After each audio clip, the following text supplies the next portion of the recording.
So let's talk about the discovery process. I'm going to give you a simple formula to find out what's going on, because I think there's something that everybody needs to know. Most of you probably understand this at some level.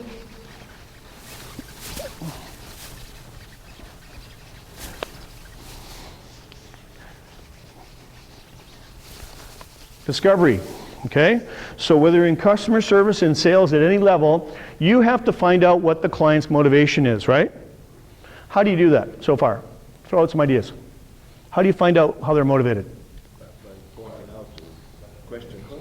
Questions? Good, yeah.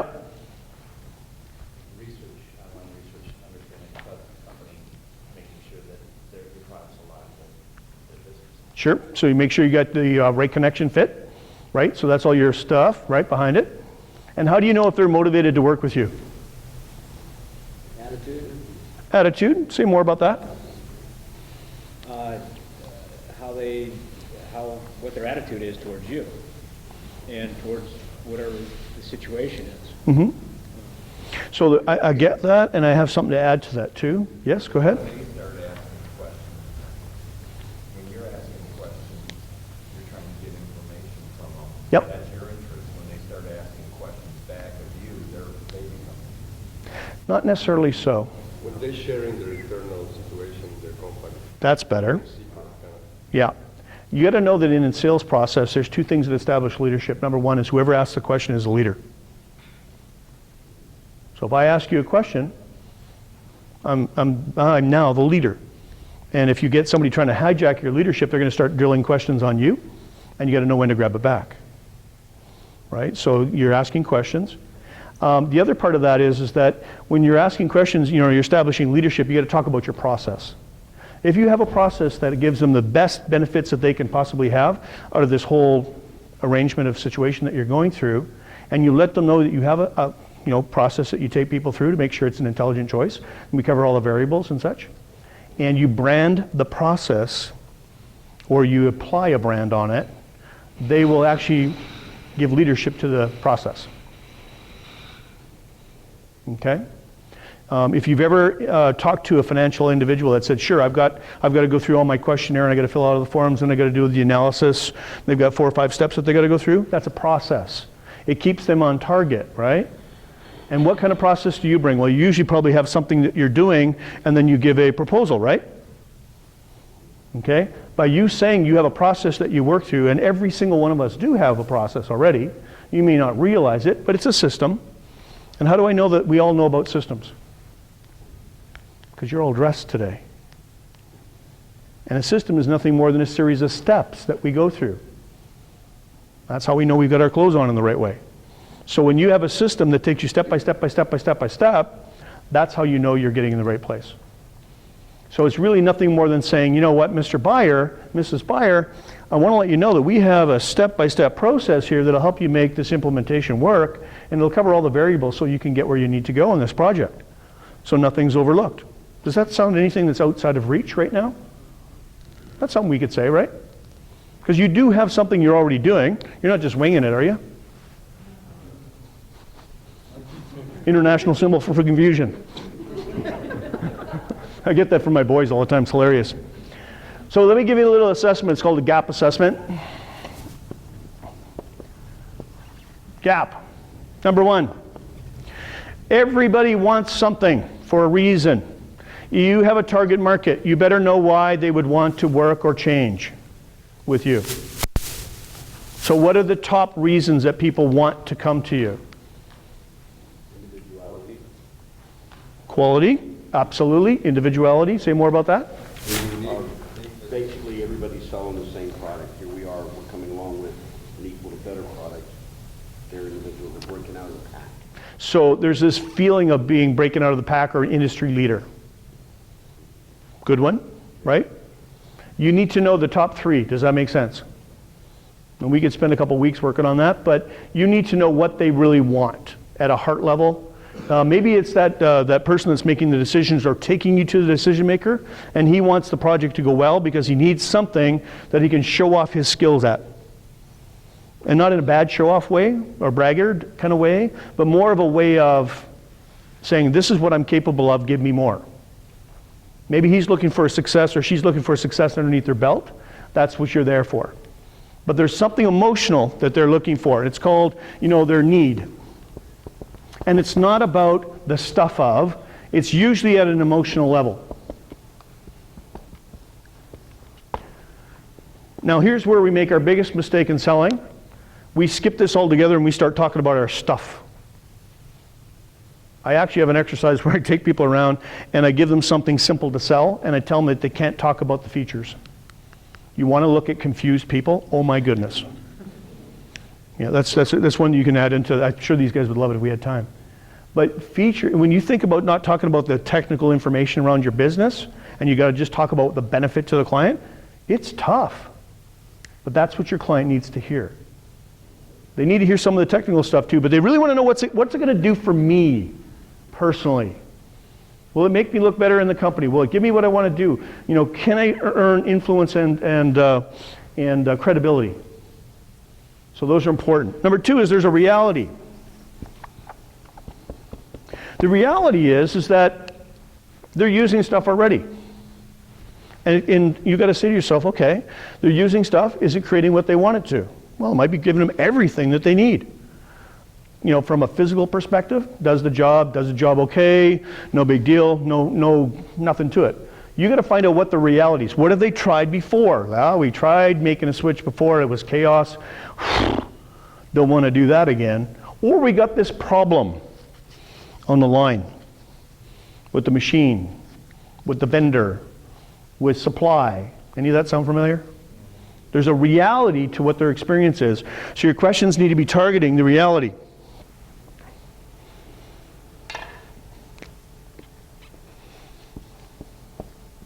The third is the difference between the two. If you have a client, a potential prospect that you're talking with, and they have the perfect solution already, they have no negative things to say about it, the price is reasonable, they're happy with the quality, they're getting great service, does it make a sense to you that they have zero need? Therefore, the gap between what their experience is and what you can offer them doesn't exist yet. So there's no gap, no motivation. Remember you guys were talking about motivation?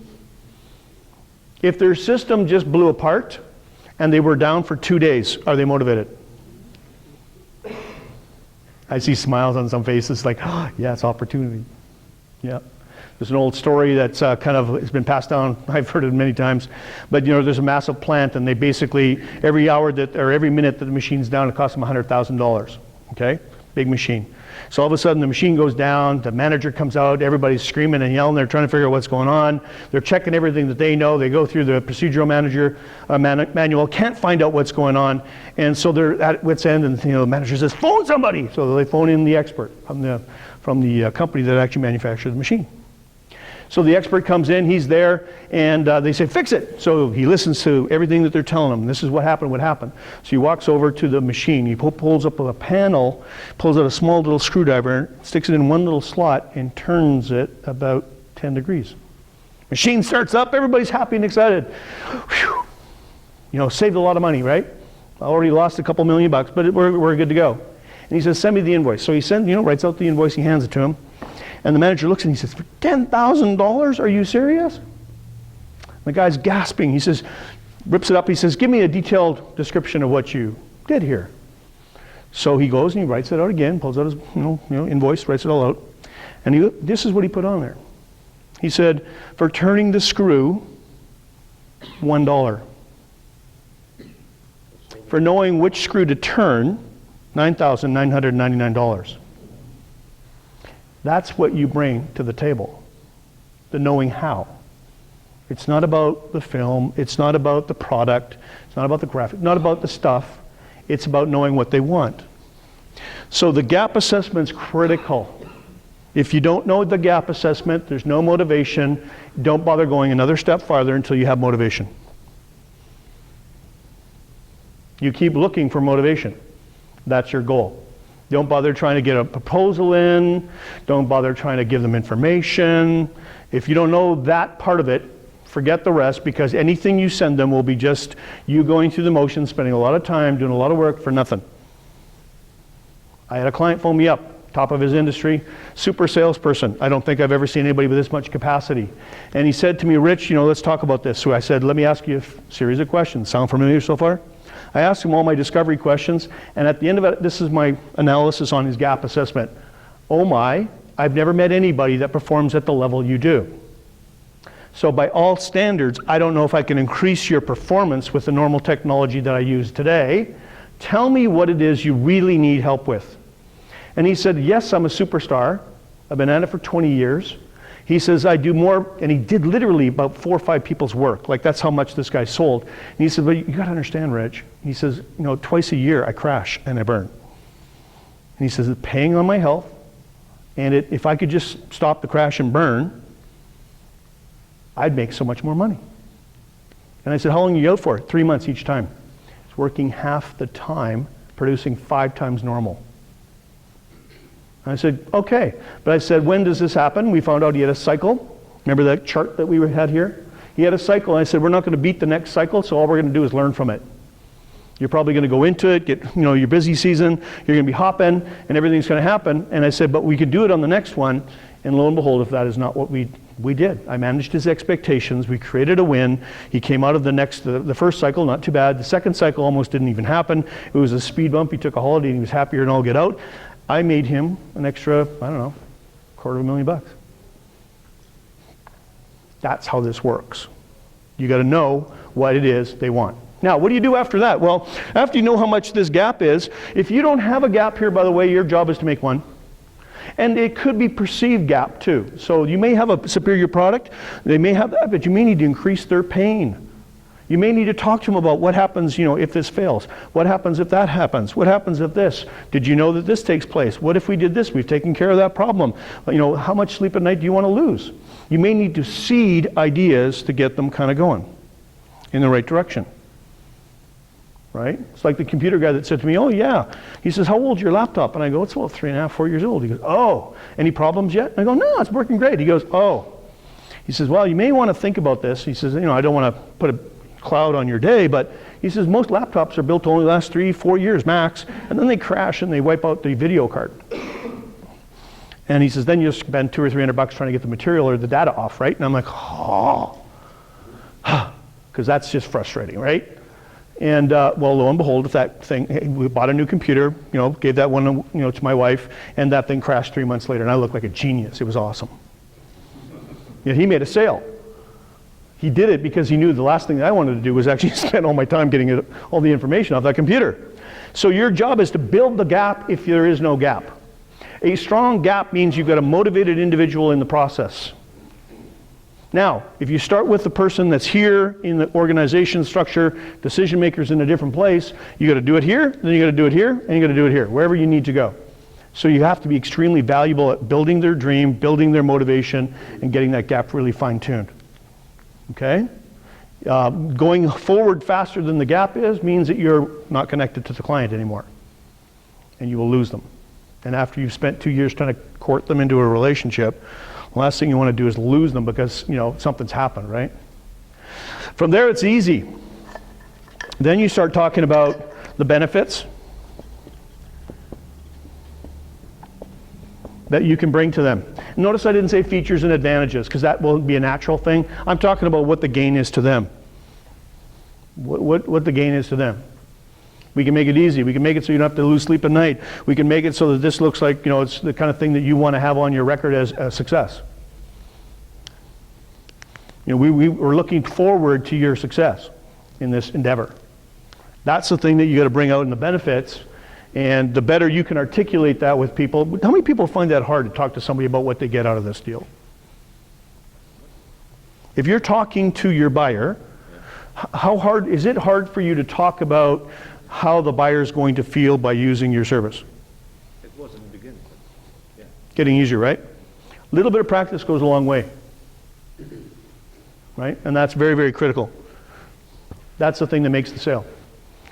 And it's not all whooshy and gushy and mushy. That's not what I'm talking about. I'm talking about really nailing it down about how they can feel it. And last but not least, this is just really a service thing.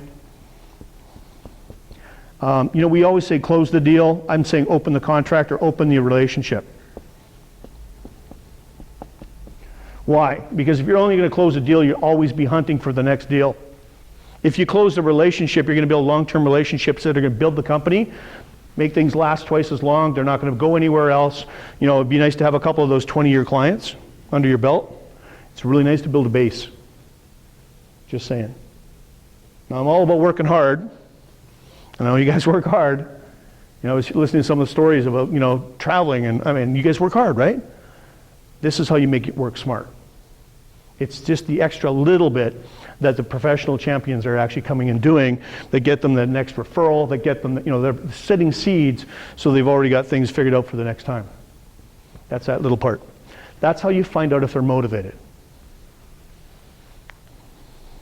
How's that sound so far? Right? So let's try it out. Voluntold.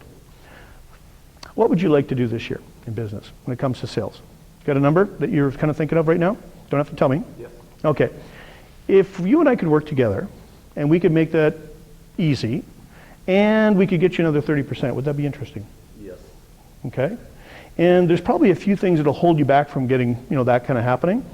How much of that 30% do you think you could do right now by yourself, just by being motivated, working hard? Maybe 15%. Okay, so there's still a gap of about 15% there, right? Now that extra 15%, is that valuable to you? Yes. Okay, what would it feel like to get the extra 15%? Yeah, feel great. Yeah, so let's do a little bit of forward casting. This is a technical term, forward casting. Let's imagine you a year from now, right? And you're at the annual conference again, and you're now the expert at that. You've got an expertise now that you've established, and you've skyrocketed past all the goals that you set, plus everything that everybody expected. How's it going to feel to be sitting in this room next year at this time? Yeah. Probably couldn't be a better feeling. Yeah. You see how easy this is? We're all motivated at some level, right? And all we talked was a number, percentage, but we did a little forward casting and gave it to them. Now the unconscious mind doesn't know any difference here. So here's a little trick that you can use at an unconscious level. Imagine. The minute that you say imagine, okay, so watch this one. Imagine a pink elephant here. See it? Imagine a pink elephant. Now don't think about a pink elephant. Can't do it. Once you say don't think, your brain doesn't think the negative. Your brain says pink elephant. I see a pink elephant. Can't stop it. The word imagine gives you a voice right to that person's unconscious mind so you can help them image something that will be beneficial for them. Yeah, so imagine what it would be like. Yeah? And did you notice his biology change? Imagine, and he knows we're role-playing. Logically, he knows that this is just a role play, but how did it feel? Did you experience it? Yeah, he experienced it, right? So the word imagine takes you forward casting, and it gives them the sense of completion, success, and everything that they can focus in on during the difficult implementation series. And it wipes out a lot of objections, because you guys get objections, right? What if you never had objections?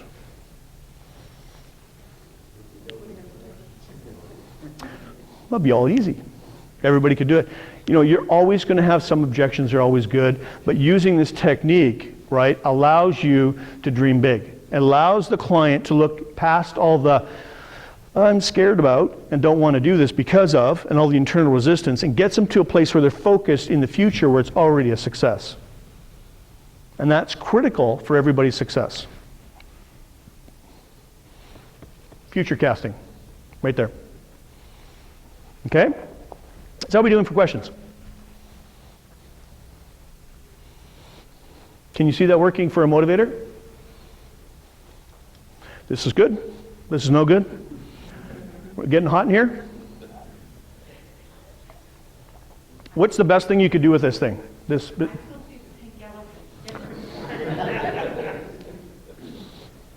least you don't see me in a cheerleading outfit. That's awesome.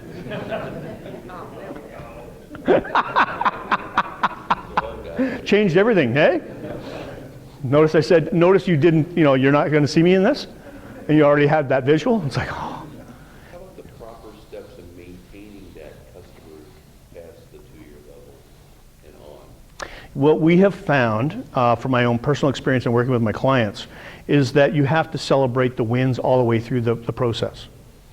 So it's not just good enough to show up on the anniversary and go high five, which I don't think most companies do. But what you need to be doing is you need to be talking about how to tweak it, how you can make it better, and you have to have their success in mind. After you've got the contract, you have to have their success in mind, right? Because competition can be fierce in certain industries, but if you're always thinking about their success, life is good. Because not all the time that your main contact is always going to stay there either. You might get promoted, move to a different company, which means opportunity at a different company, but you're looking to get that next person in and you want to expand your feelers out in that company if at all possible, so you've always got what I call leverage. Right? So if you've got Tom there, he's your guy, and you've got to know about 3 other people, you want to take Tom for lunch and 1 other person at the same time. Or 2 and 3 go for lunch on Fridays, take them all for lunch so you can get to meet the next up and coming, or maybe fan your influence out. It's pretty hard for another competitor to come in when you're there with everybody's interest in mind and you're providing a superior product at a competitive price, and you've made it so effortless to stay with them that they're going to go to somewhere else. Because what's going to happen is they'll get a price offering and somebody will undercut. The one, they'll take the lowball offer just to to get there, and you have to show extreme value, right? And you have to be able to handle that objection, which we're going to talk about next, right? It's the allure or the seduction of a cheap price is quickly forgotten in the essence of lack of quality, right? And all you have to say is, well, we got another low price offer. I go, fantastic. What's that mean? Well, can you lower your price? Absolutely not. Why not? Well, because they're 2 different things. You're apples and oranges. But let me ask you this question. Let's say you decide to go with the other company.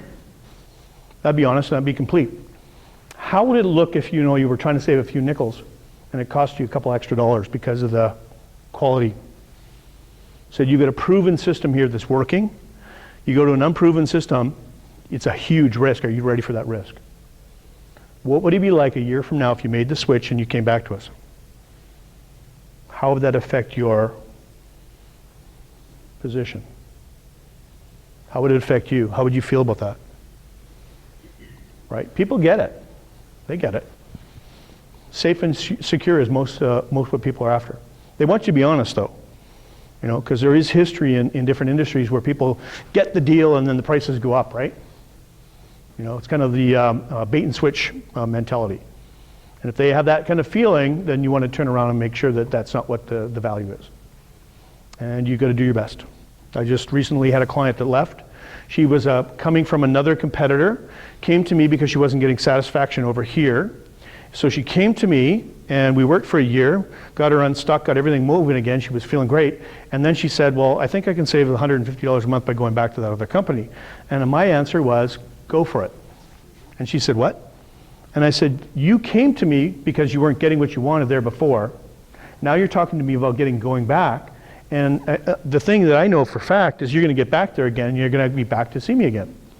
I said, the only question is how much pain you want to endure before you call me back. How many tens of thousands of dollars is this going to cost you? Because last time it was close to $150,000. Are you ready for that again? Because I've got the relationship. I can talk. I understand. And she said, I'll try it. I go, well, you're always welcome back here. But I'm worth every nickel I get paid. And I'll check in with you in 3 months and see how you're doing. Because I know. Right? And she may need that. She may need to go out on her own. She may need to do all that and then come back. And she will never leave after that. I know that for a fact. We've had that happen many times. So you don't have to be scared of competition. What you got to be scared of is not providing good value and not being able to communicate the value that you bring. That's the biggest danger we have in sales. Usually most of the time we're doing good work, but we're just not able to word it correctly to get their attention. Okay? All right, so now you get a gap assessment. Does this make sense? How many people will use it? And if you don't have a gap, what are you going to do? Create a gap, something to actually work on. If you need more information on that, let me know. We've got some videos that support a little bit of that.